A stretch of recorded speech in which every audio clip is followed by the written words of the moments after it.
Hello guys! Ayan, nagluluto ko ng sausage na may sibuyas. Lagyan ko na ng toyo. Nilagyan ko siya ng ketchup. Ayan po. Nilagyan ko ng paminta.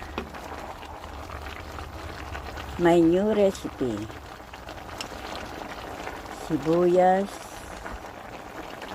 at sausage.